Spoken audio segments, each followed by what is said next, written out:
Hey, how's it going, YouTube? I just want to do a quick review of my Big Tex 70 PI utility trailer. Overall, I think this is a great trailer and very versatile, and it's did really good for my business this year. I don't have much complaints about it, but there's plenty of goods, with a couple of I would say not bad things, but 2 or 3 downsides of this trailer that I would recommend, but that you can also upgrade to make a little bit better. So we'll start with the goods. I think overall, this trailer is great. I love the tandem axle, the two 3,500-pound axles. You can carry a lot of weight on this trailer. So I think if you are to get a trailer, get a tandem axle where you can carry more weight instead of a single axle. So I would highly recommend getting the 70 PI with the reinforced frame instead of the 60 PI with the tandem axles. Another great thing about this trailer is how easy it is to lower and lift up the rear gate.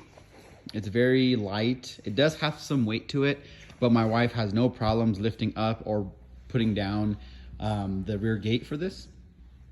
So overall, I think the engineering and also the capabilities of this trailer for a beginner is amazing.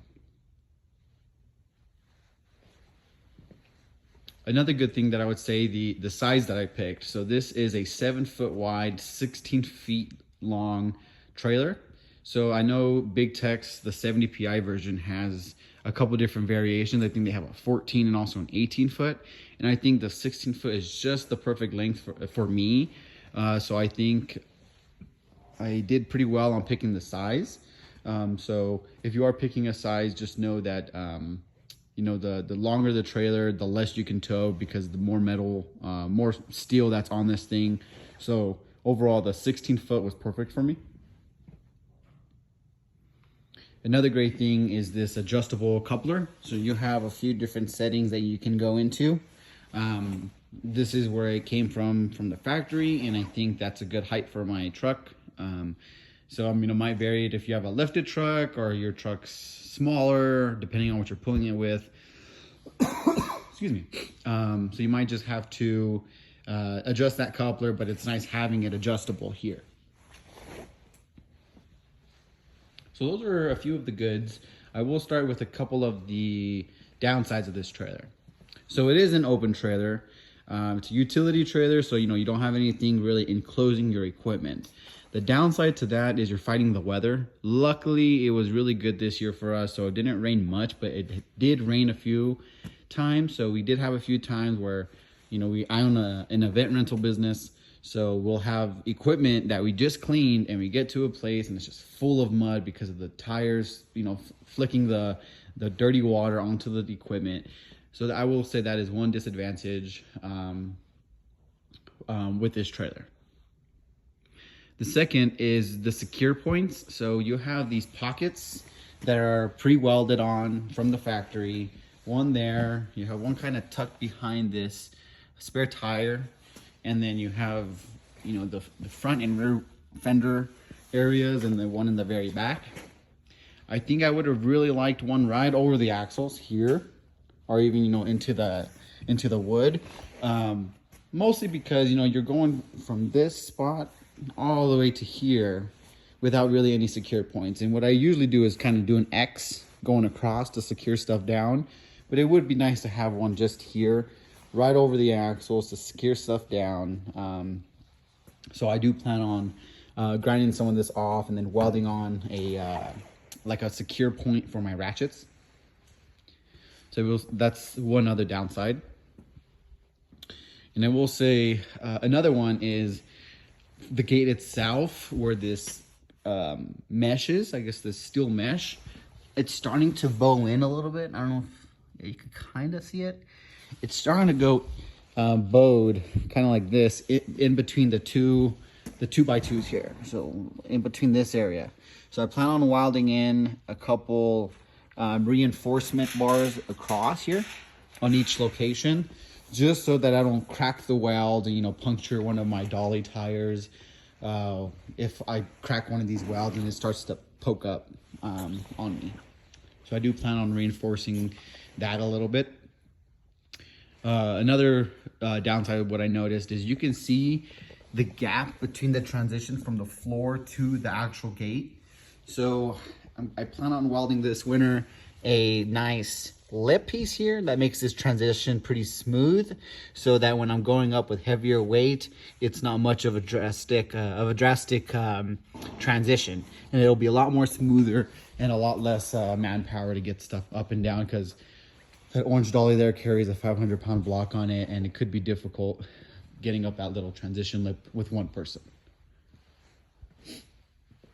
But overall, I would say those are the couple disadvantages. I'll get into some of the things that I purchased for the trailer and things I would recommend and things I would not recommend. So for the things I recommend is the proven lock security items. So I have, like I said, this is an adjustable coupler, so you can unbolt these and then move it up or move it down. But doing that, you have the chances of someone just bolting these bolts out and putting in their own coupler and taking off with your trailer. So Proven Lock has this design where you have the bolts locked in with this lock, and on the other side for the nuts, they're locked into place so no one can get a socket on here by twisting it out, because you can see it's grooved in there, preventing anyone from removing those nuts. Same note on the Proven Locks. Here is the coupler lock from Proven Locks. Amazing design. I love how robust it is, very rigid. Chains go inside of here, and then you just kind of hook them here. The actual hooks go inside, and then the little chain links, these guys here, just kind of hugs right into this groove. And then you put the lock in place, and no one can go and just hook up to your trailer or remove the coupler, and your chains are secured inside of there. I do also have the wheel lock from Proven Locks that hugs the tire. So if God knows how they remove all of that, that there is a lock on the actual tire. So if they try to drive off, it's going to be dragging across the floor, and someone will see it and hopefully call the police on these guys. You know, these trailers aren't cheap. So, you know, you make these investments for your business or for your fun toys, and you want to prevent anyone from taking it. So if they wanted to take it, I'm sure they can find some way to remove all these secure measurements, but you want to make it as hard as possible. So, you know, I have these 3 different measurements of security for this trailer. And there's a lot easier ways to steal a trailer. If someone has a little baby lock on there, like, go steal theirs. I'm going to try and secure this as best as possible because, you know, I invest this trailer into my business and I want to keep it safe. One other add-on I did was the locks for the lug nuts. One of the reasons why I did this is because the Proven Locks, I call it a boot. It hugs the tire, but it doesn't protect the lug nuts. So if someone wants to just remove your lug nuts, they can pop this tire off with the lock on the tire and just throw on their own tire. So I bought these from Amazon.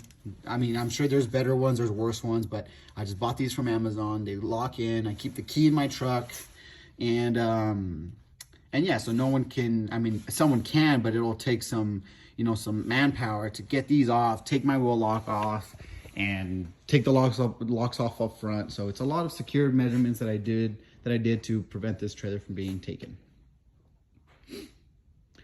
One last thing is, when you go to buy your ratchets, take a look at, you know, how they're hooked on. So this one here, this is a great ratchet. 2 inches wide, nice meaty hook. It's great. The one downside is you can only secure it one way. I would say 2 ways. So one way is here, right? But why would you secure it this way when you need to go across the trailer? So the only way to really secure it is to hug it underneath. But if you don't have tension on here while pulling across the trailer, you let go, it falls to the ground. And this is too wide to fit underneath here. So if you're gonna get this trailer, do not get this one. I bought like 6 of these, and they're not cheap. So go with same brand, it's a Husky. Go with this guy. Look at this. This is perfect. Slim profile, very thick. And you can, hook it in. You go right in here, pull it up, lock it into place. Now you can throw this across the trailer and this isn't gonna disconnect on you. You can hook this up as a single person. That one, you need one extra person just to hold it in place for you. It's super annoying. Unless you want to tie a knot or try to hook it into this angle iron. Just do all kinds of crazy stuff. This stuff I love.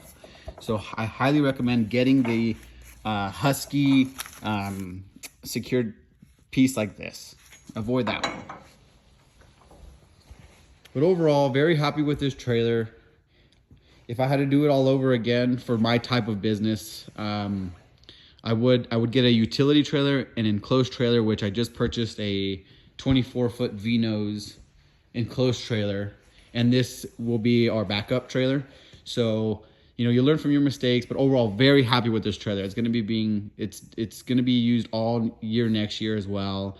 But I bought an enclosed trailer to kind of protect my equipment, protect from the environments, also to protect from theft, because it's enclosed. But overall, this is a great trailer. I think it's a great add-on for a business like mine, but also in general. I never pulled a vehicle in here, but like I said, it's 7 feet wide, so I'm sure I can get cars in here, and it has those heavy-duty axles. It can hold a lot of weight, so I bet I can get a car in here if one of my family or friends are stuck somewhere, and they could drive up on this thing, and I can pull a car around to get it somewhere safe. But overall, very happy. If you guys have any questions, leave a comment in the comment section, and I'll try my best to reply to them. But thanks.